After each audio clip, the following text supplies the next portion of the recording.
Hello everyone, कैसे हैं आप सब। आज की इस वीडियो में हम कवर करने वाले हैं हमारा क्लास 8th साइंस का chapter number 1, that is crop production and management. हमारी जो प्रीवियस वीडियो है वो भी इसी चैप्टर पे थी। हम इसका जो कुछ पोर्शन है, कुछ पार्ट है, वो हम कवर कर चुके हैं। अब हम देखेंगे आगे का।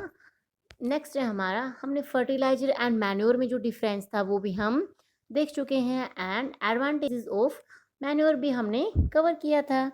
अब जो नेक्स्ट हमारा टॉपिक है इसमें वो है इरिगेशन। इरिगेशन मतलब सिंचाई। जब हमें अच्छी फसल चाहिए तो हमें उसमें पानी भी देना पड़ेगा ना, तो इसी को हम क्या कहेंगे, इरिगेशन कहते हैं हम।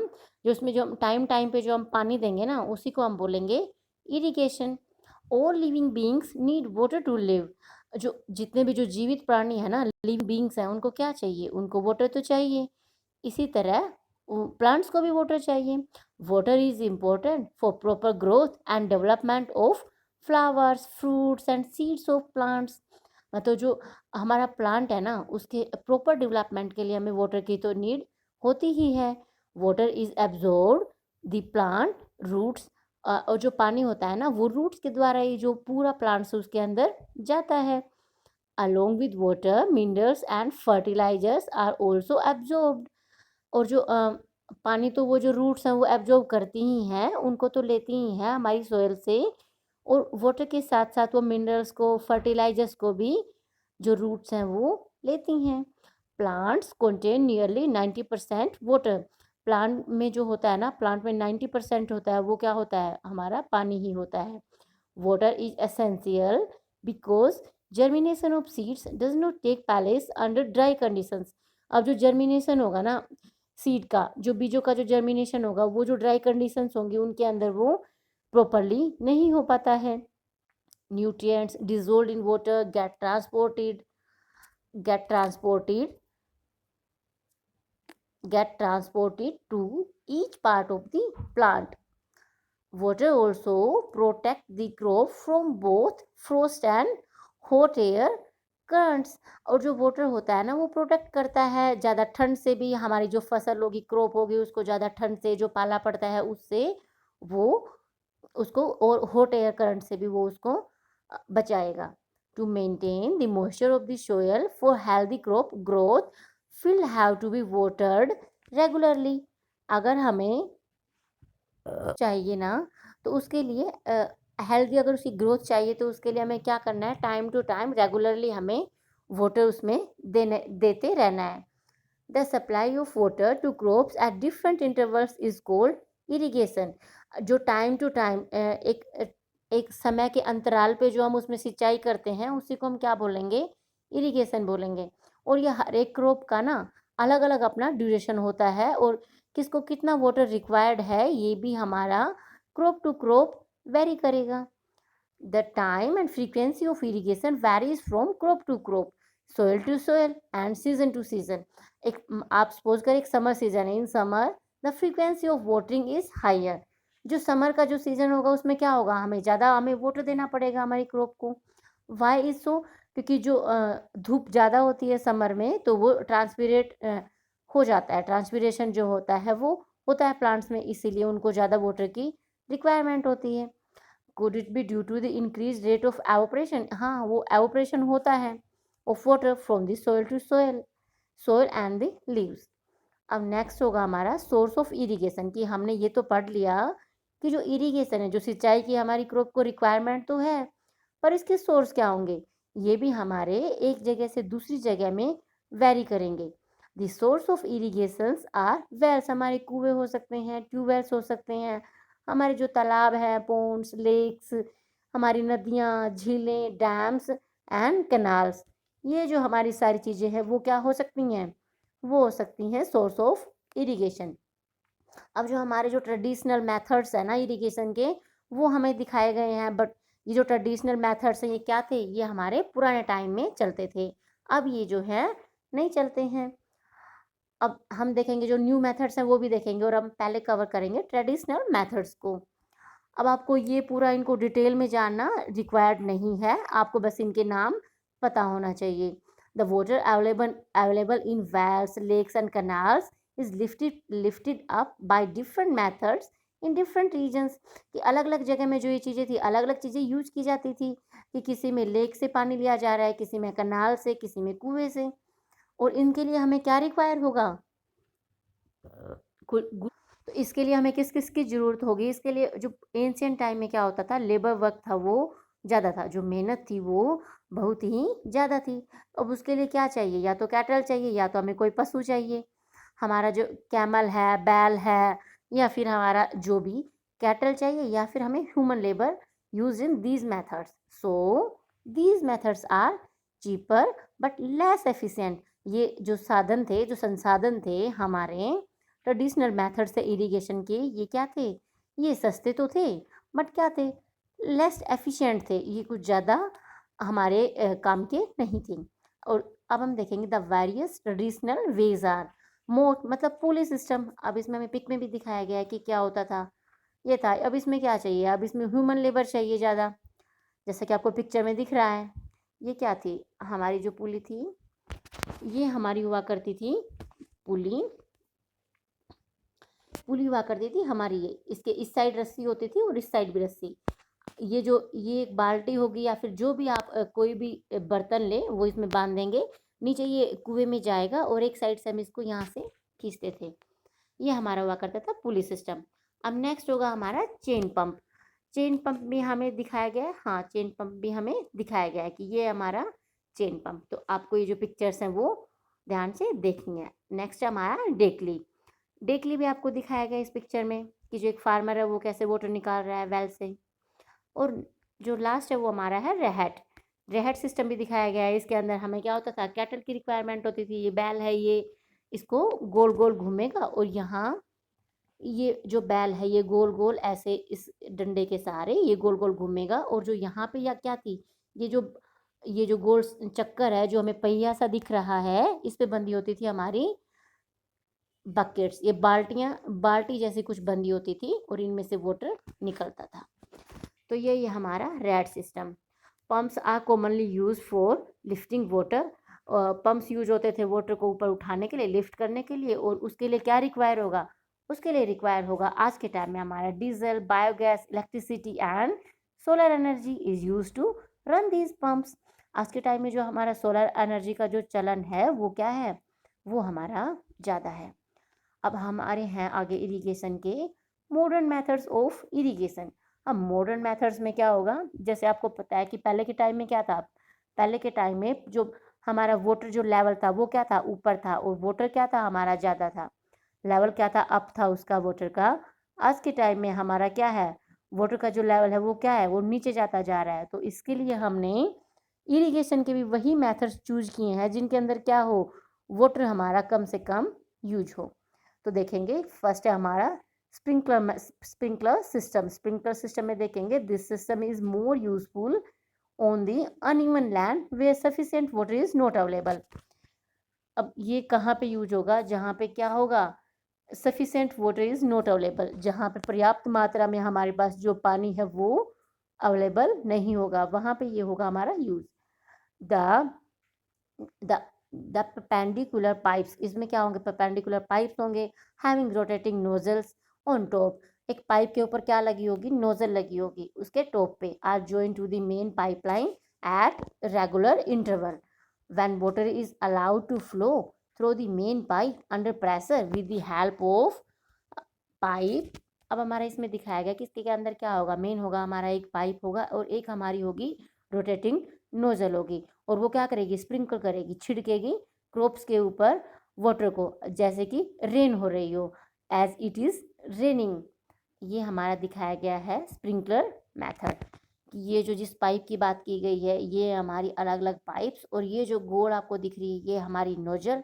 इसमें से हमारा पानी ऐसे ऐसे छिट्टों के जैसे फुहारे ये निकल रहा है, फुहारों में से, नोजल में से, जैसे कि क्या हो रही हो, बरसात हो रही हो, रेनिंग हो रही हो। नेक्स्ट है हमारा ड्रिप सिस्टम। अब ये जो हमारे मॉडर्न मेथड्स हैं ना वो सभी ऐसे मेथड्स होंगे जिनके अंदर क्या होगा, वाटर लेस रिक्वायर्ड होगा, जहाँ पे या फिर जहाँ पे पानी की कमी है वहाँ पे ये यूज़ किए जाएंगे। In this system the water falls drop by drop just at the position of the roots. अब इसमें क्या होगा, इसमें हमारा जो वाटर है ना वो ड्रिप बाय ड्रिप मतलब बूंद एक एक बूंद बूंद करके जो प्लांट्स होंगे उनकी जड़ में ही ये जाएगा, ताकि जो वाटर है बिल्कुल भी वेस्ट ना हो। So it is cold drip system, मतलब जो टपका टपका करके बूंद बूंद करके जो आ रहा है, इसीलिए हमने इसको क्या बोला, इसीलिए हमने इसको बोला drip system. It is the best technique for watering fruit plants. जो हमारे फ्रूट प्लांट्स हैं ना, जो फलों के पेड़ हैं, गार्डन, जो हमारे गार्डन्स एंड ट्रीज हैं, उनके लिए जो ये सिस्टम है वो क्या है, बहुत ही अच्छा है। The system provide water to plants drop by drop. Water is not wasted at all. जो हमारा वाटर होगा ना वो इसमें क्या होगा, इसमें वो बिल्कुल भी वेस्ट नहीं होगा। It is a boon in regions where availability of water is poor. ये क्या है, बून मतलब ये वरदान है उन जगहों के लिए, उन रीजन्स के लिए जहाँ पे जो पानी क्या है वो बहुत ही कम मात्रा में है, वाटर इन पुअर। ये जो हमारा दिखाया गया है ड्रिप सिस्टम की, जो बूंद बूंद करके जो प्लांट्स की जो जड़ में जो वाटर जा रहा है ना, इसी को हमने नाम दिया है ड्रिप सिस्टम। अब नेक्स्ट होगा हमारा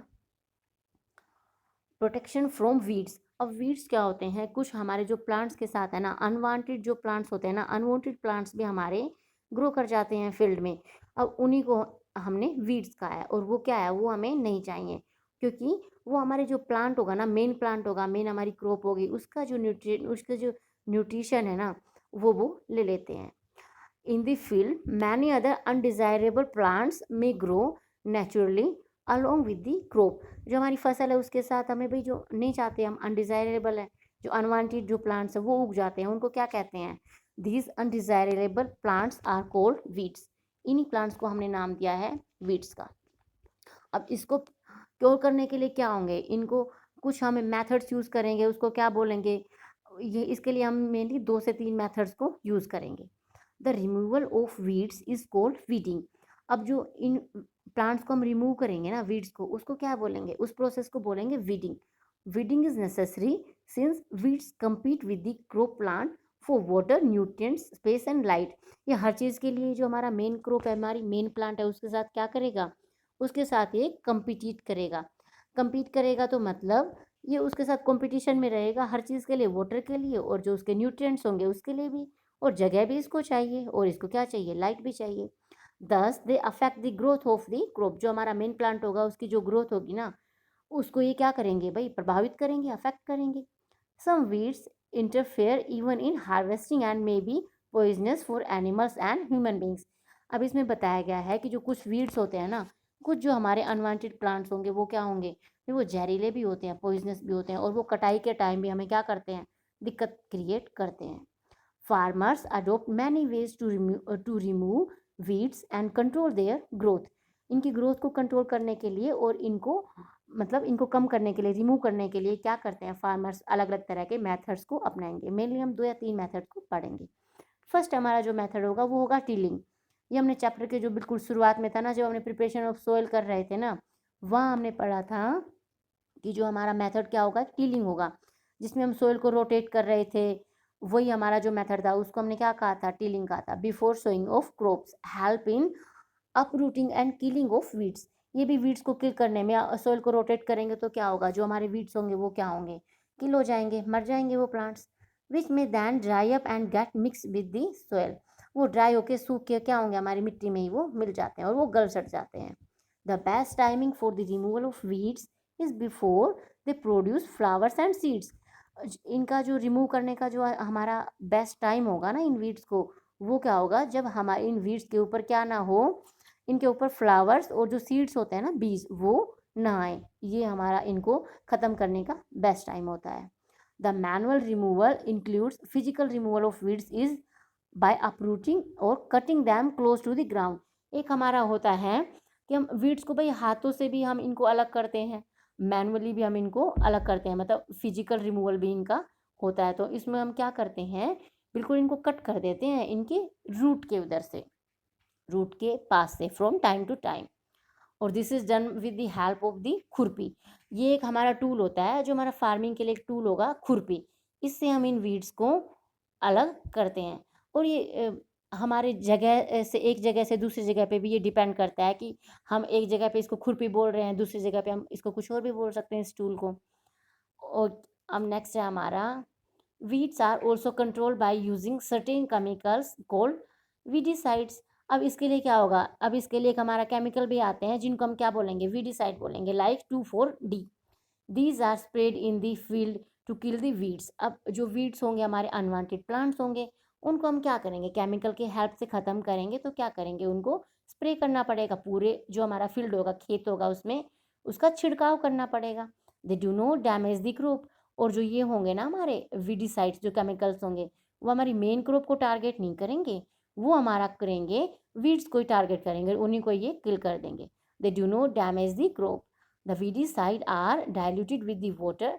मतलब ये हमें क्या करना है, वाटर के अंदर मिक्स करके इनका जो हमारा एक और टूल होगा उसके साथ हमें इनकी स्प्रे करनी होती है पूरे हमारे फील्ड के अंदर। और जो ये स्प्रे होती है ना, ये क्या होती है, या फिर जो ये वीडिसाइड्स होते हैं, ये क्या कर सकते हैं, अफेक्ट, ये जो हेल्थ होती है ना फार्मर्स की, उसको भी अफेक्ट कर सकते हैं। तो हमें वीडिसाइड का जब हम यूज़ करें ना, तो हमें क्या करना चाहिए, हमारे मुंह को और हमारे ये जो आंखें और इनको हमें कवर करके, हमारे फेस को कवर करके, मेनली नोज़ को कवर करके हमें इनका यूज़ करना चाहिए। यही इसमें बताया गया है। हार्वेस्टिंग, अब जो हमारा जो फसल का जो लास्ट स्टेप होगा ना क्रॉप का, वो होता है हमारा हार्वेस्टिंग। हमने इतनी सारी जो प्रोसेस पढ़ी कि हमें पहले सोयल प्रिपेयर करनी, सोयल जो प्रिपेयर करनी है उसके लिए हमें क्या टूल यूज़ करेंगे, हमने वो सारी चीज़ें देखी। ट्रेडिशनल मेथड देखा उसके लिए हमने मॉडर्न मेथड्स भी देखे कि कैसे ट्रैक्टर की हेल्प से आजकल हम करते हैं सोयल प्रिपेयर। फिर बाद में हमने सिलेक्शन ऑफ सीड्स देखा कि हम सीड को कैसे सिलेक्ट करेंगे, ये सब हमने सारी चीज़ें देखिए। और सारा प्रोसेस करते करते हम कहाँ पहुँचे हैं, हम पहुँचे हैं हार्वेस्टिंग पे, मतलब फसल की कटाई पे। अब हमने अगर फसल उगाई है तो अब हम उसकी लास्ट स्टेप क्या होगा, कटाई, वो भी हमें करना पड़ेगा। और इसके भी हम मेथड्स देखेंगे। Harvesting of A crop is an important task. ये क्या होता है, अभी सबसे जो इम्पोर्टेंट टास्क होगा वो होगा हमारा harvesting. The cutting of crop after it is mature is called harvesting. और हार्वेस्टिंग की जो हमें वो क्या बताई गई है, डेफिनेशन, कि harvesting the cutting of crop after it is mature. जब मैच्योर हो जाए ना, वो पक जाए, उसके बाद उसको काटेंगे, उसको बोलेंगे harvesting. In harvesting crop is pulled out और cut close to the ground. हमारी जो क्रॉप होगी उसको ग्राउंड के पास से, जैसे ये हमारी क्रॉप थी, ये हमारी ग्राउंड है, तो इसको यहाँ से काटा जाएगा, ग्राउंड के बिल्कुल पास से इसको हम काटने का काम करेंगे। और it is usually take 3 or 4 months for a cereal crop to mature. Mature होने में जो एक सीरियल क्रॉप होगी ना, रुक जा गुल्लू। अब जो ये हमारी क्रॉप है, ये हमारा 3 to 4 months जो सीरियल क्रॉप होंगी वो क्या होंगी, मैच्योर होने का इनका टाइम पीरियड है। और अब हम इनको दो तरह से हम इनको हार्वेस्ट कर सकते हैं, या तो हम किसकी हेल्प से, सिकल की हेल्प से, या फिर बाई मशीन्स। सिकल क्या है, ये हमारा एक टूल है, फार्मिंग टूल ही है ये भी। ये होता है इस तरह का, ये होती है हमारी सिकल।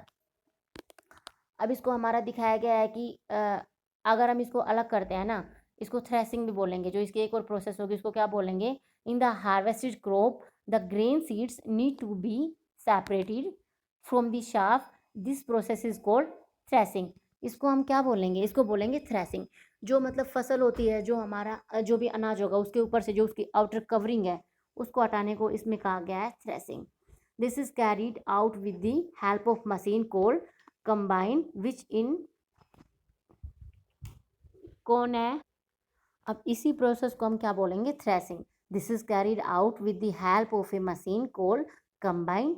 और हम जिस मशीन की हेल्प से करेंगे ना, उसको हम क्या बोलते हैं, combine, which is in fact A combine harvester and thresher.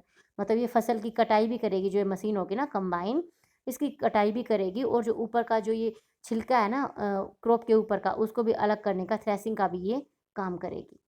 तो इसको इसलिए बोलेंगे हम कंबाइन। अब हमारा विनोइंग का एक मेथड बताया गया है कि farmer with small holdings of lands do the separation of grain and chaff by winnowing.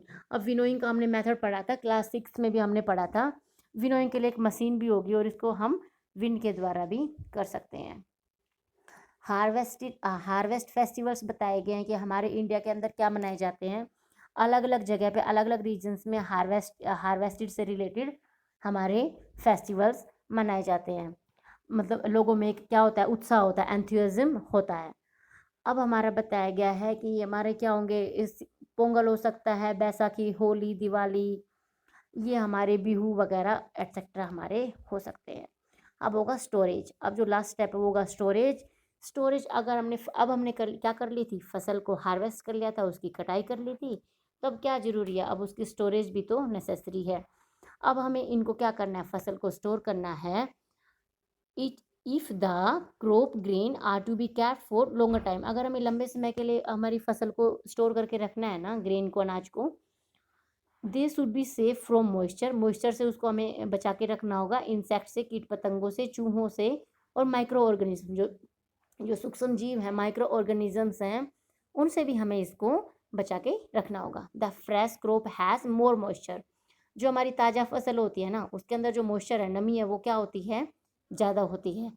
If freshly harvested grains are stored without drying, अगर जो हमने फसल की नई नई जो कटाई की है, उसको हार्वेस्ट किया है फ्रेशली, फ्रेश जो हार्वेस्टेड होगी क्रॉप, अगर उसको हमने क्या कर लिया, स्टोर कर लिया बिना सुखाए, इट में गेट स्पॉइल्ड, वो हो सकती है attack by organisms losing their germination capacity, मतलब अब हम उनको क्या करने, जर्मिनेट नहीं कर पाएंगे, नेक्स्ट ईयर हम उसको उगा नहीं पाएंगे। Hence before storing them the grains are properly dried in the sun to reduce the moisture in them.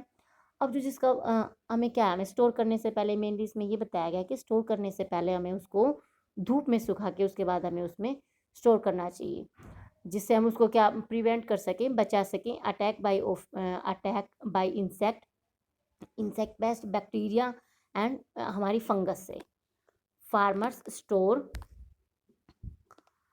Grain in jute bag, या तो हम जो फार्मर्स होते हैं, ये जो हमारे दिखाए गए हैं, store in grain and granaries, ये जो गोदाम में जो स्टोर की गई है, या तो हम इनको जूट बैग में करेंगे, लार्ज स्केल पे स्टोरेज करेंगे तो is done in silos and granaries to protect them from pest like rat and insect. और ये बताया गया कि अब जब हम उनको स्टोर कर रहे हैं ना, तो हम उसके अंदर क्या क्या कर सकते हैं, हम उसके अंदर कर सकते हैं, जो नीम की जो पत्तियां हैं वो हम उसमें यूज़ कर सकते हैं। Storing food grains at home, अगर हम घर में उनको स्टोर कर रहे हैं तो हम उसमें नीम की पत्तियां यूज़ कर सकते हैं। For storing large quantities of grains in big godowns, godowns में हम उनको स्टोर कर सकते हैं, अगर हमें ज़्यादा अमाउंट में उसको स्टोर करना है तो उसमें कुछ स्पेसिफिक हम केमिकल ट्रीटमेंट्स दे सकते हैं। यही हमारा इसमें बताया गया है। और एक हमारा होता है एनिमल हस्बेंड्री, जैसे हम फार्मिंग करते हैं वैसे ही एक हमारा होगा एनिमल हस्बेंड्री। ये क्या होता है, ये हमारी प्रोसेस होती है एनिमल्स रियर्ड एट होम और इन फार्म्स, अगर हम पशुओं को पालते हैं घर पे या हमारे किसी फार्म में, have to be provide with proper food, अगर हम उनको एक अच्छे अमाउंट में फूड देते हैं, वो शेल्टर देते हैं रहने की जगह, और उनकी एक अच्छी केयर करते हैं। When this is done on large scale it is called animal husbandry. इसको क्या बोलेंगे, अगर लार्ज स्केल पे अगर हम ये काम कर रहे हैं ना, तो इसको बोलेंगे हम एनिमल हस्बेंड्री। जैसे कि हमने क्रॉप किसको बोला था, कि एक फील्ड में, जैसे कि एक फील्ड में एक ही जैसे बहुत सारे अगर प्लांट्स होंगे ना, उसको हमने क्या बोला था, क्रॉप। और ऐसे ही हम देखेंगे एनिमल हस्बेंड्री, इसको हम कहेंगे। अब नेक्स्ट हमारे एक बताया गया है fish is good for health, जो फिश होती है वो स्वास्थ्य के लिए अच्छी होती है। फिश से हमें क्या मिलेगा, we get cod liver oil from fish which is rich in vitamin D, जो हमें फिश से जो प्राप्त होता है कोड लीवर ऑयल, उसमें क्या होता है, वो किस में रिच होता है, विटामिन डी में। उसके अंदर विटामिन जो डी है वो ज़्यादा मात्रा में पाया जाता है। तो ये था हमारा चैप्टर। कैसी लगी आपको वीडियो, कमेंट करके ज़रूर बताना। अच्छी लगे तो अपने फ्रेंड्स के साथ भी इसको शेयर करना। Thank you.